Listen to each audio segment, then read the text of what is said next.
Today I'm going to be talking about things that all first-time cruisers need to hear. These are things I wish I knew when I first started cruising and things I wish other people knew when they first started cruising. So join me as I've put together some tips for first-time cruisers. Hey everybody, I'm Dawson from duckduckcruiser.com, and today I think I've put together some useful first-time cruiser tips. These are things, like I said in the intro, that I wish people would know about because it seems like just people can't get this stuff right and just really need a video like this. I get so many questions about people being like, oh, what should I do on my first cruise? Well, I'm pretty sure that this video will help you out. So without any more said, let's just hop straight into it. So tip number one is gratuities. Now I hear a lot of people, especially first-time cruisers, wondering what gratuities are, what to do with them, and honestly, I don't really see the big deal. It's honestly pretty simple, so let me break it down for you. Basically, as soon as you enter the cruise after booking, every day they charge you gratuities. It's like $18 to $22, something like that. They charge it every day, and that's the gratuities / the tips that pay all of your service. Now, technically speaking, you don't need to give any more. This is charged when you buy a drink and the daily things, so technically everything is already paid for in terms of gratuity. But if you are feeling extra nice, which I would recommend, especially like your room server, if you went to a bar and had like a really good drink, and your main dining room server, if they did like exceptionally well, I would recommend tipping extra. Now you might be wondering, what should you actually tip these crew members if you actually want to tip? I would recommend tipping them cash. This is what they appreciate the most and what I have found that works the best. So that's pretty much how gratuities work. They're pretty much prepaid, so you don't technically need to give anything else, but I personally think that if you had really good service, you should tip more in cash. So tip number two is the drink package. So first, let's just explain what a drink package actually is. Basically, the drink package is you pay like around $180 per day to get almost unlimited drinks. If you're going on like Carnival, it's only $15 a day. I would definitely recommend checking how many drinks you can have per day,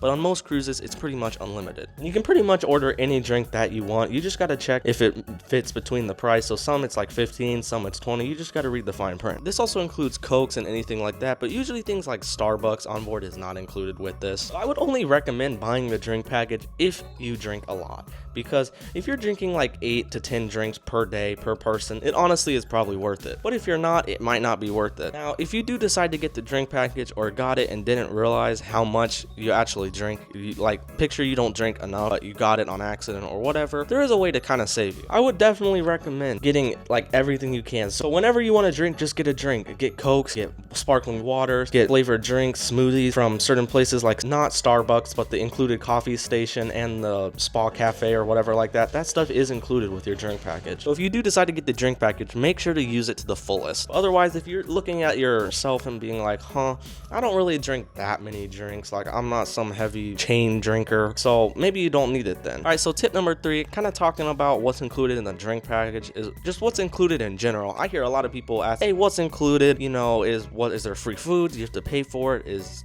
everything included? Just questions like that. So pretty much what's included in terms of food is the buffet. A few of the cafes you'll just have to check. There's obviously always specialty and things that cost extra at most of these places, but usually some of these cafes are included. The buffet is pretty much all complimentary, and the main dining. These are things you can pretty much expect to be complimentary on any ship. Now some ships, for example Icon, do have more complimentary eateries because they are such a big ship and have a lot more venues. A really nice way you can check what's included is if you search up specialty dining and the ship that you're going on, it'll give you a whole list, and pretty much any restaurant that's not on there is pretty much included. Now you might also be wondering, what about drinks? So pretty much glasses of water are included. There's a few like dispensers in the buffet that dispense lemonade, fruit punch, stuff like that also is included. But outside of that, most drinks you'll have to pay for unless you get a drink package where you already kind of prepaid. Things also are a little bit more expensive on a cruise ship. So if you want a beer, you might be able to get it for about $4 for a bottle on land, but on a cruise ship, honestly, you're gonna end up paying like $7 to $8 for this. Another thing that they'll really heavily push at you that's not included is specialty dining. Now I personally think specialty dining really isn't that much worth it as they make it seem to be.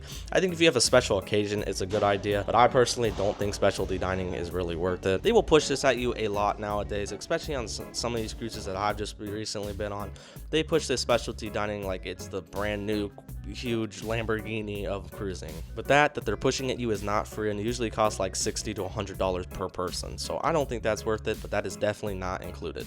Like, it's crazy how much they push at you. First day, we are sitting in the buffet enjoying some amazing food. On Celebrity, by the way. I got some chicken on my plate, and they already coming up to me asking to buy a drink package and specialty dining. And I'm just at the table by myself because, my family hasn't got it there yet. I'm like, what are we doing? Why am I already getting promoted for this? Specialty dining is incredibly promoted, so, be careful. Don't always say yes. If you really do want it, that option is there. Tip number 4 is your mustard station. Now, you hear a lot about this, but basically, as soon as you get on the ship, you're going to to want to do your muster station. Now, most cruise lines nowadays have an e-muster, so it's a lot better than actually having to go out to the promenade deck where the lifeboats are and having like a hour-long presentation about them telling what you do.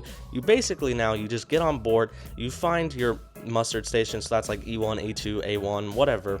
You get like a letter and a number, and you go actually find the location on the ship, and you basically check in. Once there, they'll check you in, scan your card, and if you hadn't watched the safety video earlier, which I would recommend watching that before you even get on the ship so you can spend more time on the ship, you actually have to watch that there. They'll go over with you and talk a few things about how the life jackets work, but I would recommend getting this out of the way so you can spend the most time on your cruise. Now, tip number 5, on the topic of safety because of the mustard station, you also want to get travel insurance. Now, I've heard way too many stories. I follow cruise news. There are so many things that could happen to you out here, and for a fairly small price, if you're going on cruise a lot, you can get a yearly plan that's fairly cheap, but there are so many things that could go wrong. Now, I'm not saying they will go wrong, but if they do, this stuff is pricey. Like an airlift costs like 20 grand to do from the ship, and that I don't want to spend 20 grand when the cruise was like 5 grand just to go get my toe fixed or whatever. So I would definitely recommend travel insurance. This is very important to have. If anything goes wrong, they should cover it. I would definitely recommend checking your travel plan to make sure that it includes what you need. Stuff that needs to be included is airlift and out of country services for the doctor and stuff like that. This is very important. There's a lot of things that could go wrong. I hope they don't.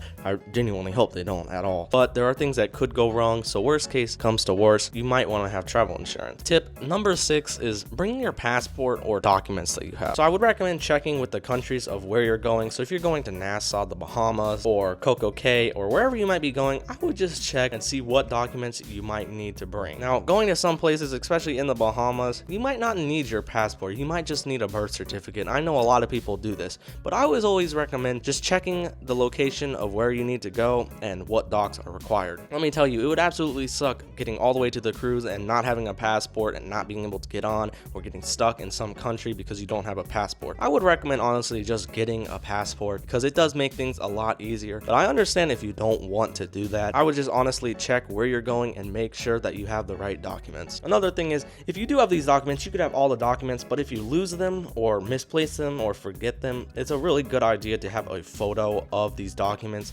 on your phone or whatever you might have, just so you can have somewhat of a proof. It might not be the actual thing and it might not work as well, but you do have something to show. And talking about passports and kind of that travel is tip number 7, and this is flying a day early. So for example, if your cruise leaves on the 20th, fly in the 18th, through the day or whatever, and have an extra buffer day. If your flight gets delayed for whatever reason, you're not going to make that cruise if you're flying in the same day. So it's just a great idea to come in a few days earlier. You can never be too safe. And the fun thing about flying in early, something that I like, is especially if you're going to a more exotic place, like picture you're getting on a cruise in Iceland, you get to spend a day in Reykjavik because it's most likely leaving from Reykjavik. But these are some cool places, sometimes the embarkation port for these cruises. And you get that extra day to spend some time, see that port that you otherwise probably wouldn't. For example, if you're getting on Miami, there's a lot of stuff in Miami that you could do the day before.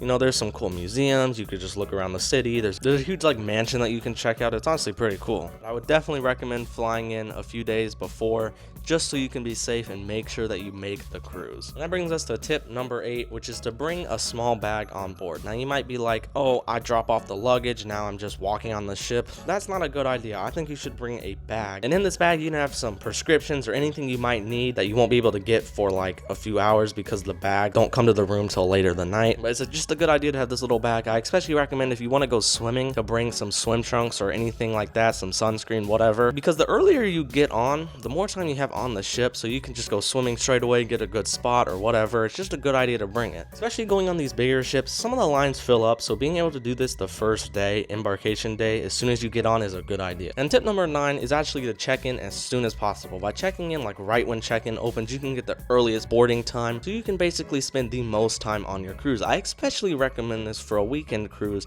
because you only have 3 to 4 days on there, so you might as well make the most of your time on the ship. I could never really understand going at like 1 o'clock and boarding the ship. That's just not me. I like to get there early. I like to see as much as I can. I just never got coming at 1 o'clock. I understand there's less people, but I just couldn't do that. I want to spend the most time on the cruise. Another thing is to make your dining reservations. If you know that you want to go to that specialty dining, or you know that you want 7 o'clock eating time, make sure to book that as soon as you can. You can book specialty restaurants pretty early in advance, and if you still want to book it while you get on the cruise, get on as soon as you can and go straight there, book it, go to your dining room, and make sure that the times all line up and is what you want. The sooner you do this, the more likely whatever you're asking for will happen. So another thing, which brings us to tip 11, is excursions. Now I hear a lot of people questioning about excursions. Do I need them? Do we want them? What are basically excursions? You can either book them through the cruise line or through another company, but there is a benefit to booking them through the cruise line, is that if your excursion gets stuck in a mud or a flat tire out there, the cruise will not leave you. They guarantee that you will get back on the ship. But the drawback to booking with the cruise is sometimes the excursions are limited or they're more expensive. Now I'm not saying, especially if you're going to the Bahamas, that you always need an excursion. Sometimes you can do stuff on your own. Like we just went to Key West and we didn't book any excursions. We just went out, rented a golf cart, and that worked perfectly for us. We didn't really need an excursion there. But sometimes if you're going to a more exotic place, you might actually want an excursion because some of this stuff you just can't do on your own. Sometimes, especially in the Bahamas, you might not necessarily need that. If you're renting a beach stay to a beach close by, well, you could probably walk there, or you could even, hire a taxi to drive you there.